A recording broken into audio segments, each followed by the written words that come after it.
Hey there, DIY enthusiasts. Welcome to another episode of Mr. How. Today I'm going to show you how to paint a room fast and efficiently without compromising on quality. Whether you're freshening up your space or tackling a new project, these tips will help you get it done in no time.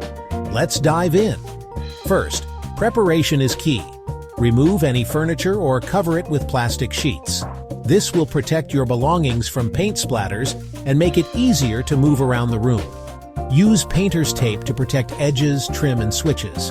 This ensures you get clean lines and avoid any accidental paint marks. Clean the walls with a damp cloth to remove dust and dirt. A clean surface helps the paint adhere better. This step is often overlooked but is crucial for a smooth finish.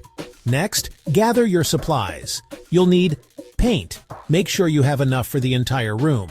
It's always better to have a little extra than to run out midway. Paint rollers and trays. Rollers are great for covering large areas quickly. Brushes for edges and corners. Painter's tape. Brushes help you get into those tight spots that rollers can't reach. Drop cloths or plastic sheets. A ladder. A paint stirrer. Drop cloths will protect your floors from any drips or spills. Start by cutting in the edges. This means painting the borders of the room first. Use a brush to paint a 2-3-inch border around the ceiling, trim, and corners. This will make it easier to use the roller later on. This ensures you get clean lines and makes it easier to roll the rest of the walls. Now it's time to roll the walls. Pour your paint into a tray and load your roller. Start from the top and work your way down in a W pattern to ensure even coverage. This technique helps distribute the paint evenly and prevents streaks. Overlap slightly with the cut-in edges for a seamless finish.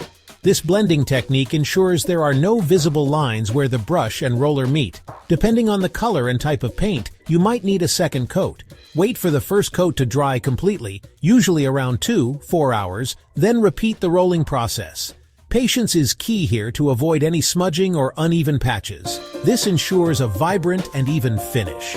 A second coat can make all the difference in achieving a professional look. Once you're done, it's time to clean up. Carefully remove the painter's tape while the paint is still slightly wet to avoid peeling. This will give you those crisp, clean lines. Clean your brushes and rollers with soap and water, if using water-based paint, or paint thinner, if using oil-based paint. Proper cleaning will extend the life of your tools. Finally, admire your handiwork. Take a step back and enjoy the fresh new look of your room. And there you have it, a beautifully painted room in no time. I hope these tips make your next painting project a breeze. Remember, preparation and patience are key to a successful paint job. Don't forget to like, subscribe, and share your painting successes with me in the comments. Happy painting!